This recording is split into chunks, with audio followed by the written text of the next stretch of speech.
Nestled in the heart of Appalachia, the University of Virginia's College at Wise is where students experience unique regional culture and the great outdoors.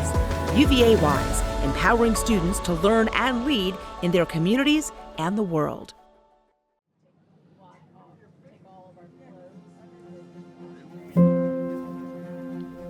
Chincoteague, Virginia. First light. That strange, soft hour where the world feels like a half-dreamt fever dream. Mist curling off the water, silence broken only by the slap of tide and the low hum of motors kicking awake. We woke up at 1:30 in the morning, crammed ourselves into boats with cameras, coffee, and just enough sanity to chase ponies through the salt marsh like lunatics chasing ghosts, waiting for the slack current. The 100th pony swim, 100 years of wet hooves and wet boots, and a one-of-a-kind tradition. This is my job. Think about that for a second. This is what I do. I get to witness these pockets of weird, beautiful America where people still care about things that aren't trending, still wake up in the dark to keep something alive. I get to point a camera at it and say, look, this matters. I'm not here because I paid for it. I'm here because this is my life's work, to be present, to witness, to document. I've stood in rooms I never thought I'd enter, spoken to people most only see on screens, and watched the world turn through a lens few get to look through. That's not lost on me. It never is. I've stood on fishing boats in Pennsylvania, in coal mines in Appalachia, on dude ranches in Yellowstone, always with the same sense. I shouldn't be here. But somehow I am. And I know how lucky that makes me.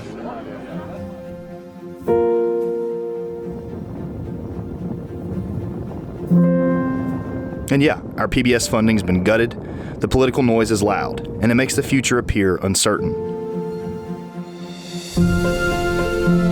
But we're still here. The cameras are still rolling.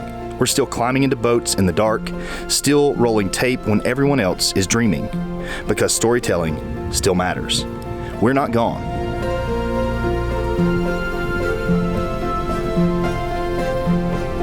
We don't do this for the ratings. We do it for the record, for the people who can't afford to fly out to the eastern shore, to see wild ponies cross a channel at sunrise, for the stories that would otherwise get swallowed by noise and dismissed by out-of-touch politicians. I feel like a pretty lucky guy, but that luck is a product of work. The harder I work, the luckier I seem to get. There's something really special about this episode and about where I find myself today. As if turning a corner, although facing the unknown, my eyes are set to the horizon, to the sunrise and sunset.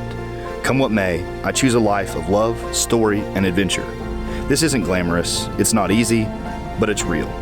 And if that's not worth it, what is?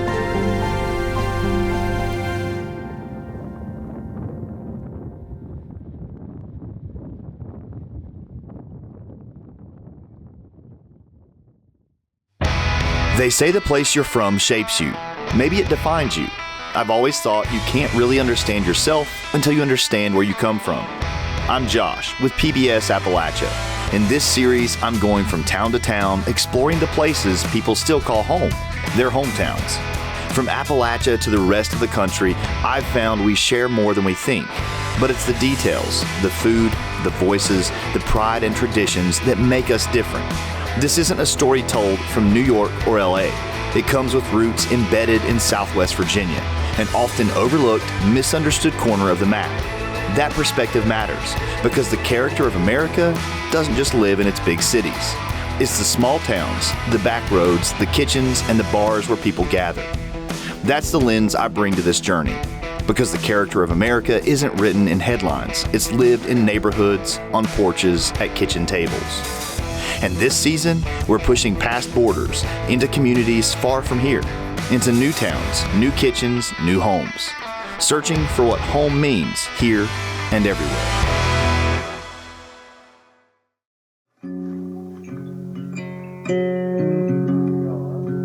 Chincoteague, Virginia, a quiet, once exclusively fishing village on the eastern shore, humble, unhurried, the kind of place that doesn't ask much from the outside world. Fewer than 3,000 people call it home. But once a year, it swells with tens of thousands of outsiders drawn by something called the pony swim, or pony pinning.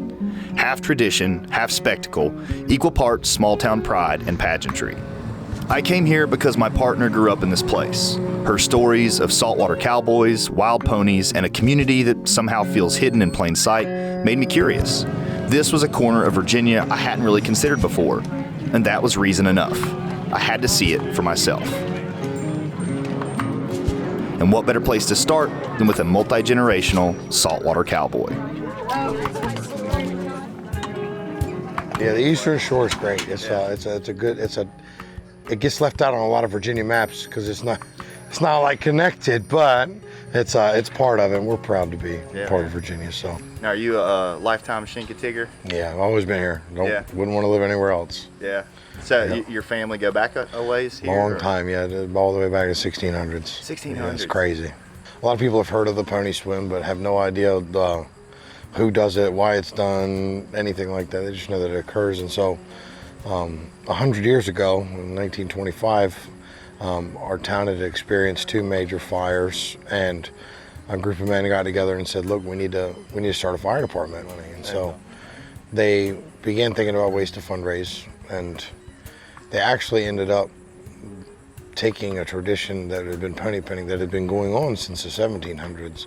Then they kind of roped it all into the idea of doing it with a carnival, and everything kind of pieced together very slowly to make this a big event that would attract people from elsewhere. Now it's multi-pronged in that we have to round up the ponies and sell off the babies in order to maintain the herd numbers. So Chincoteague here is all inhabited by people. Chincoteague is a fish and wildlife refuge. And so they're pretty strict about grazing area and things like that, because really the ponies shouldn't even be there. If you're talking, 800-900 years ago, there certainly weren't any ponies there. And so the government, thankfully, we were able to negotiate a 150 pony grazing permit. So every year they proliferate quite well. As you can see, they have lots of little babies. And so this year we've actually had 100. Wow. So it's our 100th year. We've had 100 foals, which has never been done. We've never had 100. Never had that many? Never had that many foals. Oh, wow. And so it's a sign from above. We don't know what else to say. Swimming was the only way to get them from island to island back in those days, because they didn't have a bridge. Right, the bridge wasn't so they were just like, hop your horse on a little boat, take it across, round them up, swim them across, run them down through town, and people would come to see it, and they did. And over the years, things changed, of course. Misty of Chincoteague was written, and that still brings thousands and thousands of visitors here every year, not just for Pony Pinning Week, but any time of the year. Misty of Chincoteague was a book written by author Marguerite Henry, who she actually came here in 1947. Misty was 6 days old at the time. She did the pony swim, but struggled. And so she gets this entire story out of this, meeting these 2 kids, Paul and Maureen Beebe, and pulls this entire children's novel about them buying Misty and her mom, the Phantom, and it just captures everybody's hearts. And so a lot of people, a lot older than me, to be fair, read this book as kids and haven't, they know it's a real place, so they just never got here. I mean, millions and millions of them. Still today, it's still a great bestseller.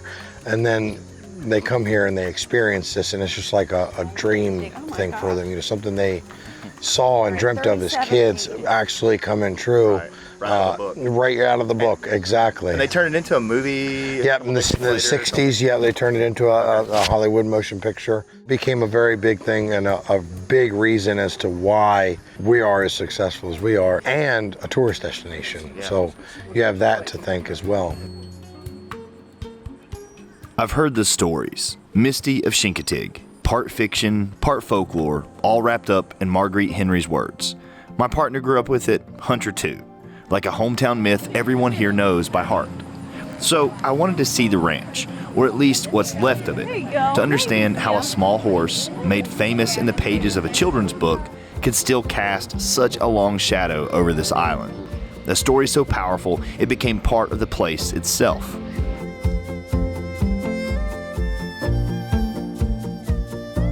When Marguerite Henry first heard about Chincoteague, she's at a dinner party and her editor is there. And the editor had just had a conversation with somebody with some exciting event that had just happened. And just pretend you have never heard about pony penning before. She's at this dinner party and he's talking about this Wild West roundup on the beaches in coastal Virginia, led by the firemen on horseback, picking up wild ponies, and they're swimming across the water and they sell off some of the foals. She's hooked, you know, she's got to come here and see it for herself. So she packs her bag, she comes to Chincoteague, she stays at Miss Molly's Inn, which is still a bed and breakfast in town. And she talks to Molly and says, you know, who do I talk to about pony penning? And she sends her down here to the Beebe Ranch.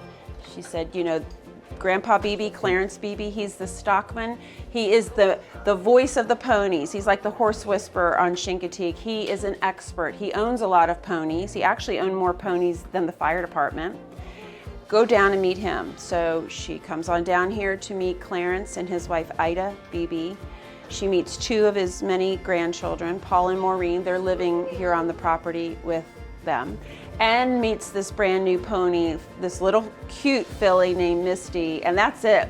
She's in love. This is the family I want to write about. This is the pony I want to write about. And she kind of weaves them into a great story about pony penning and the island and the desire of these children to own a pony of their own, which everybody here in this room probably can relate to. But the book is a stellar success for Marguerite Henry. It's considered one of the top 10 fictitious children's books of the 20th century. It stood the test of time. And prior to that book, people maybe were starting to come for pony penning, but nothing like it was after that. After the book, it becomes the reason people are coming here. They're coming for the ponies and the wildlife and the life that's here, which is a very simple kind of life that's hard to find these days. It's a nice community year-round. But for once a year, we are like at the Super Bowl here. And so after the movie comes out too, is it just further? Oh yeah, the movie was a big deal here, and it was filmed here locally, so all the kids got to be in the movie. I mean, how cool is that? Now, did they actually use any of the ponies from Misty or Misty's line in that? Almost every single pony you see in the movie is from the Beebe Ranch that was trained to be in the movie. Wow. Yeah. Okay. Yeah. And like the hoof prints in front of the theater. That's really Misty. That's really Misty? That's really Okay. Misty, yep.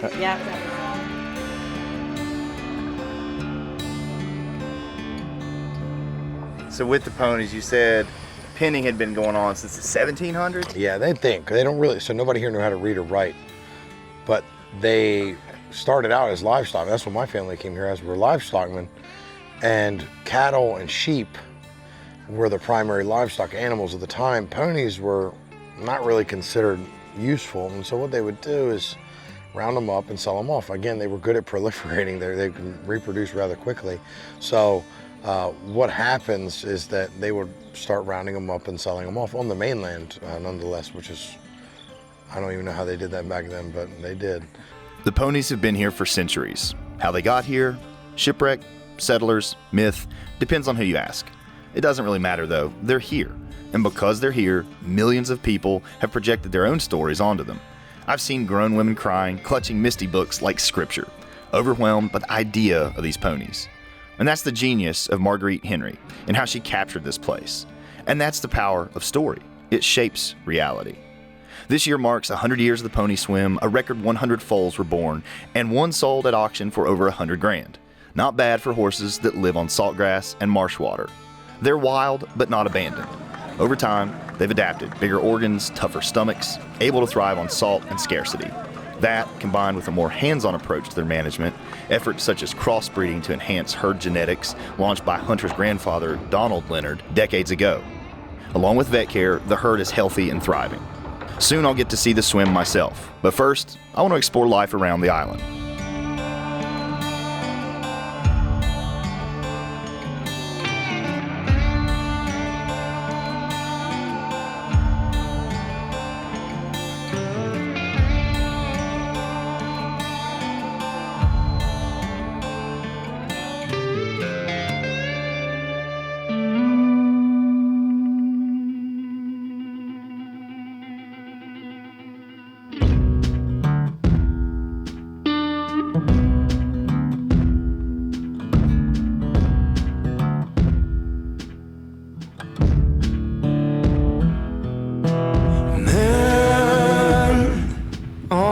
edge. This whole world pushed you to the edge.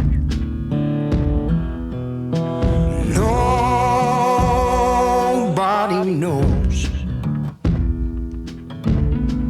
all the pain you shouldered on your own. Here's hoping you haven't made up your mind. I know this world can be so unkind.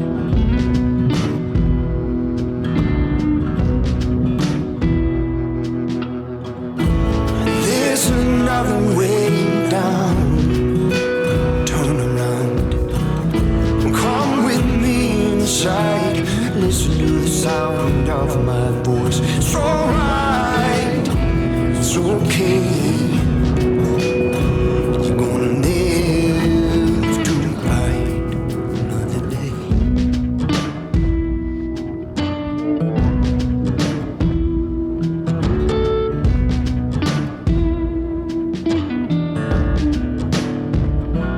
That ain't water down there.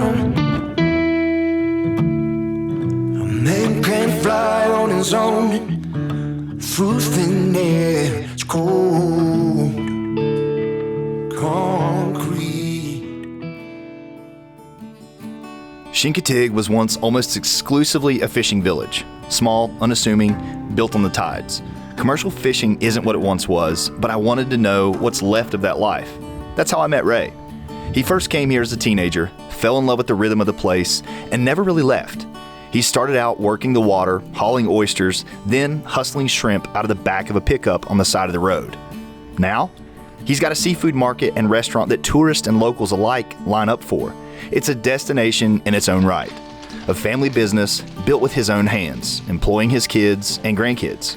Ray's lived it all, and he's got the stories to match. We were in a fishing tournament. Myself, Jack Waterfield, and Mike Edwards were fishing on my boat I had a boat called Time for Fun. And I fished a lot of shark tournaments, fished all over the place in shark tournaments. Anyway, we were fishing, like I said, it was the last day of the tournament. And we hooked this fish about 15 or 20 minutes before the tournament was over. And we got him to the boat, got ready to get the gaff to gaff him and put the tailor on him. And he dove. And when he dove, the line went slack. I started cussing all kinds of stuff. Because I thought we was going to have a big payout, big payday. But next thing you know, he shot up out of the water, grabbed me right by the hand, and just pulled that meat right on down just like that. You looked right through it. And Jack and Mike both turned just as white as ghosts. I mean, I'm bleeding to death, and they turned just white as ghosts. So I told him, I said, grab me a belt. So they got a belt, put a belt on my tourniquet, he said, on my arm, put a tourniquet. They said, cut him loose, cut him loose. I said, no. I didn't say no, but I said, hell no, we ain't cut him loose. We're gonna get him to the boat. So we got him back up to the boat, and Now, did he let go after it? Oh yeah, well, what happens when they grab you like this, when they close his mouth, it just peeled all that meat right off. And he went back in the water. He went back in the water. Okay. Still hooked though? Yeah, we still hooked. We got him, brought him in.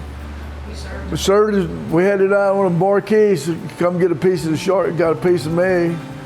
That was funny. Doesn't matter what's on the menu. People love Ray's. They come for the food, sure, but also the stories, the history he carries with him.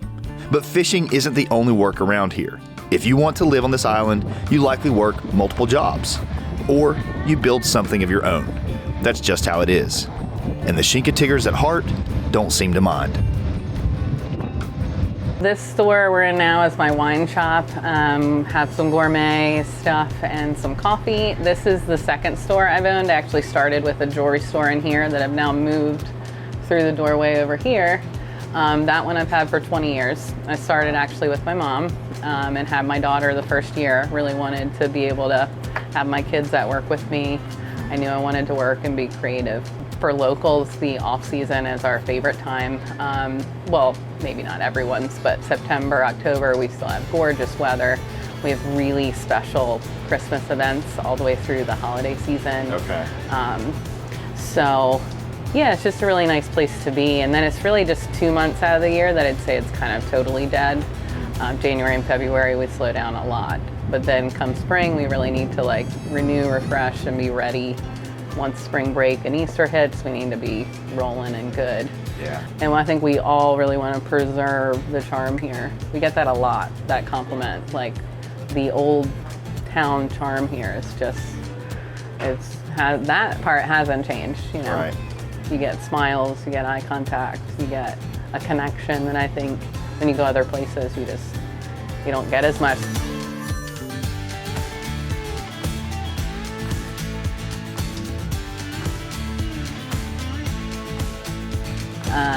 My husband, Scott, worked with my father for a long time, who we lost 4 years ago.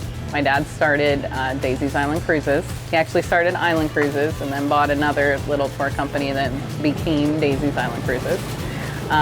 They have multiple large boats and small boats where they take people out and do authentic Chincoteague Island experience tours. But Scott worked for my dad for a long time, and then when my dad passed, he took over and is running all of Daisy's Island Cruises now. And he loves it. Loves to talk, loves to entertain. Yes. Loves to get people on a boat at 2:30 in the morning.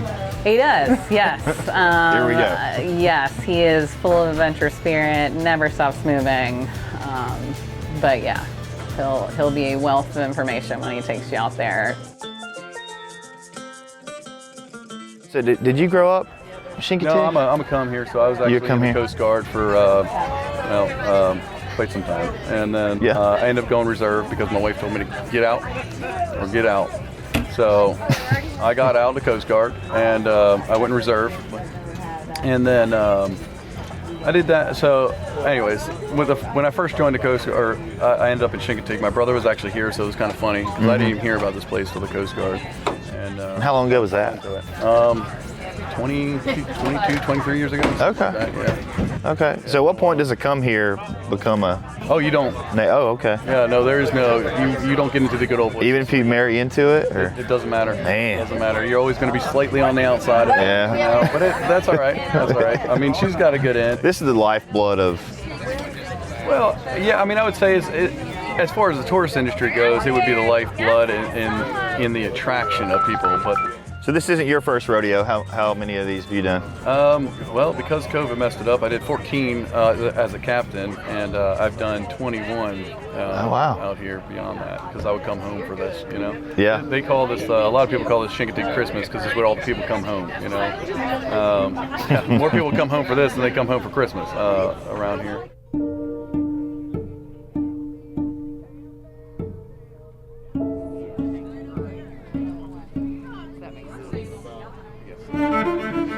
At last, the moment arrives. The reason we came. The reason tens of thousands crowd the banks, the marsh, the stretch of water between Appalachia and Chincoteague.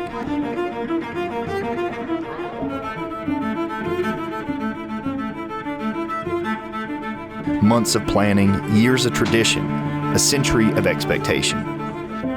And then 3 minutes. That's all it takes. 3 minutes of bated breath, of hope and awe as the ponies gather themselves for the crossing. Small, wild creatures carrying the weight of legend, pushing against the tide, bound for shore. We are now here to be witness to this moment, all of us.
Chincoteague isn't an easy place. Making a living here takes grit, hustle, and often more than one job.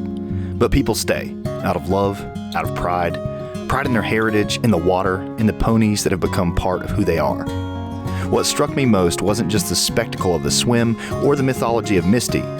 It was the people, complete strangers, eager to show us their island, to take us out on the water for a better view, to share their stories, to let us in, the kind of generosity you don't forget. This is the kind of place that reminds you heritage isn't something in a museum, it's alive. It breathes. It swims across the channel every summer, carrying with it generations of memory and pride. And if you're lucky enough, for a brief moment, you get to stand on the shore or in a boat and be part of it.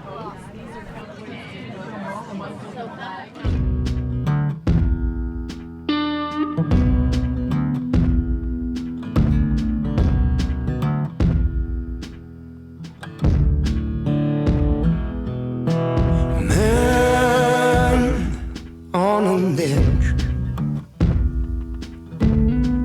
this whole world pushed you to the edge. Nestled in the heart of Appalachia, the University of Virginia's College at Wise is where students experience unique regional culture and the great outdoors. UVA Wise, empowering students to learn and lead in their communities and the world.